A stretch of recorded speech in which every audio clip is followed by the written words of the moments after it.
আসসালামু আলাইকুম, কে বলছেন? ওয়ালাইকুম আসসালাম। নদী বলতেছি ভাইয়া। নদী কেমন আছেন আপনি? ভালো আছেন নদী? জি আলহামদুলিল্লাহ ভালো আছি। আপনি ভালো আছেন? মাশাআল্লাহ, অনেক ভালো আছি। নদী কোথা থেকে বলতেছেন? আপনার দেশের বাড়ি কোথায় নদী? জি ভাই, আমার দেশ বাড়ি রংপুর, আমি বর্তমান ঢাকা আছি। আচ্ছা, ঠিক আছে। তো কে কে আছে ফ্যামিলিতে আপনার নদী? বাবা মা ভাই বোন আছে?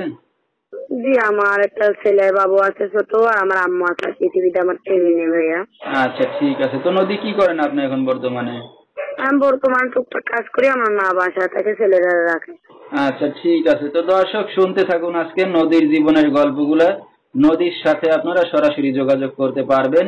ফুল ভিডিওটি দেখলে মোবাইল নাম্বার পেয়ে যাবেন, সরাসরি যোগাযোগ করতে পারবেন নদীর সাথে। তো নদী দেশের বাড়ি ছেড়ে ঢাকাতে কি কারণে? ঢাকা এসে কাজ কাম করি, দেশের বাড়ি বিবাহিত তো, তাই যে মনে করেন থাকি না সেই জায়গায়। আচ্ছা, জায়গা জমি আছে, ঘর দুয়ার নাই, এই জন্য ঢাকার বাড়ি থাকি।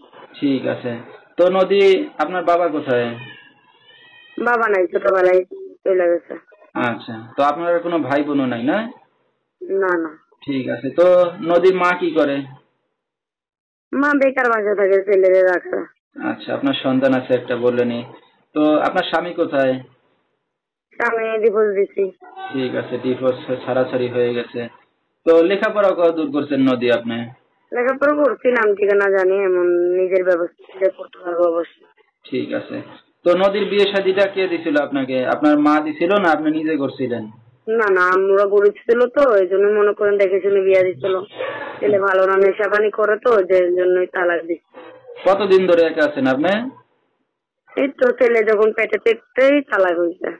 আচ্ছা, মানে আপনার সন্তানকে তার বাবা দেখে না আর কি, আপনার স্বামী দেখে না, এই তো? না না, আমিও চাই যে সে যেমন ছেলের আচ্ছা, বাবা মানে মনে আমি করেন কি বলছি, চায় নাই। মানে আপনার সন্তান হয়েছে তখন আপনার স্বামী ছিল না পাশে, এই তো? জি জি জি, আমি আচ্ছা, চাই যে এখন ছেলের একা আছেন মতন ছেলে কতদিন ধরে? বানাইতে পারবে, আমি সেরকম একটা মানুষ চাই। তো আপনি একা আছেন এখন কতদিন ধরে? এটা আছি যে ছেলের বয়স অত না, আমি ছেলে যখন পেটে থাকতে তার আগেই আমি মনে তা করি হিসাব বলতে পারেন না, বললাম এক না। বছর না 2 বছর? এই তো 2 বছর হবে। 2 বছর, আচ্ছা। তো এখন আপনার ভবিষ্যতে কি চিন্তা ভাবনা আছে? মানে বিয়ে শাদী করতে যাচ্ছেন এখন আবার? জি জি, ভবিষ্যতে চিন্তা ভাবনা যে আমার ছেলেটার দায়িত্ব নিয়ে আমার সারা জীবন পাশে থাকবে, কখনো যেমন আমি আর কখনো কষ্ট না পাই, এরকম একটা মানুষ চাই। আচ্ছা, তো আপনার তো বিয়ে শাদী হয়েছে, সন্তানাদি আছে, তো কেমন বয়সের পুরুষ চাচ্ছেন এখন আপনি বিয়ে শাদী করতে? আমি যত মন করে তত বয়স হোক, অসুবিধা নাই, যে আমার দুইটা নুন ভাত ভাত কাপড় দিতে পারবে, আমি সেরকম একটা মানুষ চাই। আচ্ছা, এমন একটা মানুষ পেলে আর কি বিয়ে শাদী করবেন এখন, এই তো? জি জি। আচ্ছা, তো দর্শক ভাইরা যদি আপনার সাথে যোগাযোগ করতে চায় কিভাবে করবে? ফোনের মাধ্যমে। নাম্বারটা বলতে পারবেন আপনি? না না, আপনি একটু বলে দিন। আচ্ছা, তো দর্শক শুনতেছিলাম নদীর জীবনের গল্পগুলো। যেহেতু বাবা নাই, বড় ভাই নাই, এতিমি বলতে গেলে, শুধু আছে মা। আর বিয়ের পরে স্বামীও ফেলে চলে গেছে, 2 বছর ধরে একা আছে। তার একটা সন্তান আছে। সে চাচ্ছে সন্তান সহ কেউ যদি তার দায়িত্ব নেয় বা তার পাশে এসে একটু দাঁড়ায় বা বিয়ে শাদী করতে চায় এমন একটা মানুষ পেলে, হয়তো সেই কারণেই আসছে আর কি মিডিয়ার সামনে। তো বিস্তারিত জানতে এই নাম্বারে যোগাযোগ করলে নদীকে পেয়ে যাবেন।